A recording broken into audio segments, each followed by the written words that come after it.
राम जन्मभूमि का विवाद 150 साल से केस चला। करोड़ों करोड़ों लोग न केवल भारत में दुनिया भर में राह देखते थे कब जहां श्री राम का जन्म हुआ था वहीं उनके सम्मान के अनुरूप एक भव्य मंदिर का निर्माण हो। कितनी साल कोर्ट केस में चला मगर इसका रास्ता नहीं निकलता था। नरेंद्र मोदी सरकार को दोबारा आपने बहुमत दिया, सटीक तरीके से अपना पक्ष रखा गया, कोर्ट ने फैसला दिया और श्री राम जन्मभूमि का निर्माण के लिए श्री मोदी जी ने ट्रस्ट की रचना कर कर श्री राम जन्मभूमि के निर्माण का रास्ता प्रशस्त कर दिया और कुछ ही दिनों में आसमान को छूने वाला भव्य श्री राम का मंदिर आज हम देख पाएंगे। मित्रों, देश की करोड़ों मुस्लिम माताएं बहनें अपने अधिकार के लिए सालों से लड़ रही थी कि हमारे साथ ये अन्याय क्यों, हमारे साथ बराबरी का व्यवहार क्यों नहीं होता। मगर वोट बैंक की लालच और तुष्टीकरण की राजनीति वो ट्रिपल तलाक को कभी डिस्टर्ब नहीं करती थी। नरेंद्र मोदी जी ने जैसे ही राज्यसभा में बहुमत मिला ट्रिपल तलाक को उखाड़ कर फेंक दिया और करोड़ों मुस्लिम माताओं को न्याय और सम्मान दिलाने का काम ये भारतीय जनता पार्टी की नरेंद्र मोदी सरकार ने। विभाजन हुआ तब से करोड़ों करोड़ों शरणार्थी हमारे पड़ोसी देशों से भारत के अंदर आए। देश का वादा था कि हम आपको सम्मान देंगे, नागरिकता देंगे, बराबरी का व्यवहार करेंगे। वहां पर तो उनके साथ अन्याय हुआ ही था मगर हमारे देश में भी अन्याय हुआ। 70 साल तक उनको नागरिक बनाने की कोई वैधानिक प्रक्रिया नहीं हुई। वो लटकते रहे, त्रिशंकु की तरह अधर में लटकते रहे।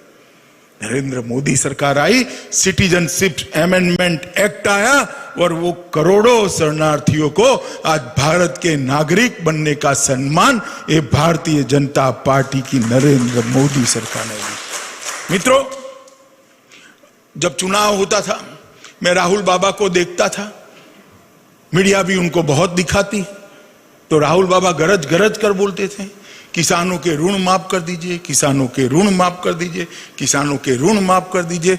अरे भाई, मैं पूछना चाहता हूं ये सारी कांग्रेसी जमात को कि आपने किसानों का कितना ऋण माफ किया जरा बताइए। 10 साल में 3.5 करोड़ किसानों का 60,000 करोड़ रुपया, इसका भी हिसाब किताब नहीं है फिर भी मैं मान लेता हूं 60,000 करोड़ रुपया आपने माफ किया था।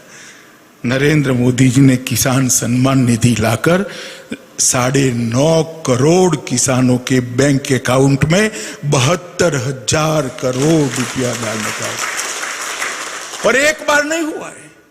हर साल 6,000 रुपया गरीब किसान के खाते में जाएगा, बड़े किसान के खाते में जाएगा, मझले किसान के खाते में जाएगा। आपने तो सिर्फ 60,000 करोड़ रुपया एक बार किया था, 3.5 करोड़ किसानों का किया था।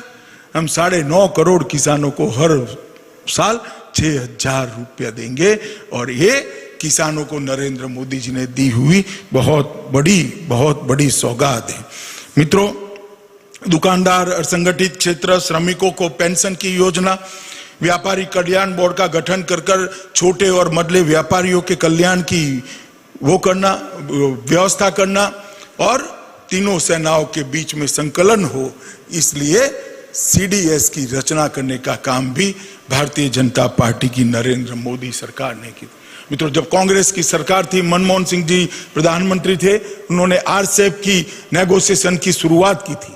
आरसेप का नेगोशिएशन हुआ, अगर आरसेप पर दस्तखत हो जाता तो इस देश का छोटा व्यापारी, छोटा उद्यमी, छोटा किसान, पशुपालक, मत्स्य उद्योग वाले, माछीमार सब अपना जीवन दुष्कर तरीके से जी पाते, अच्छे से सम्मान से नहीं जी पाते।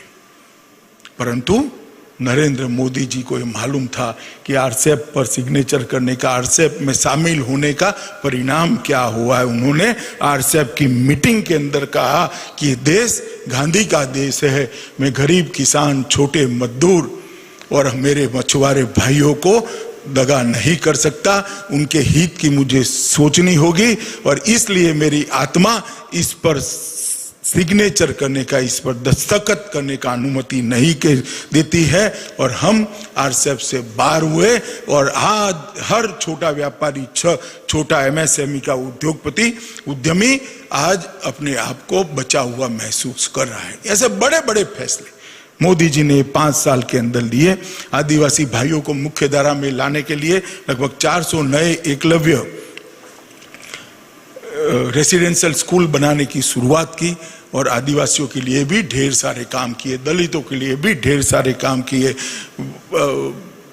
जो मछुआरे हैं इनके लिए अलग डिपार्टमेंट की रचना करने का काम किया और ढेर सारी सुविधाएं उनके लिए भी करी।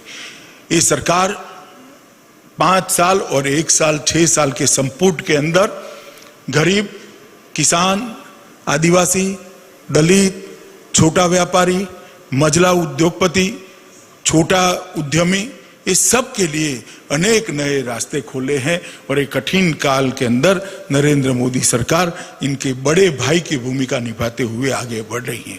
मित्रों, मैं कोरोना की भी बात जरूर करना चाहूंगा। कोरोना एक वैश्विक महामारी है, पूरी दुनिया के बड़े बड़े देश इसके सामने ध्वस्त होकर पड़े हैं। जब हमारे यहाँ कोरोना पहुंचा तब मोदी जी ने कोरोना के खिलाफ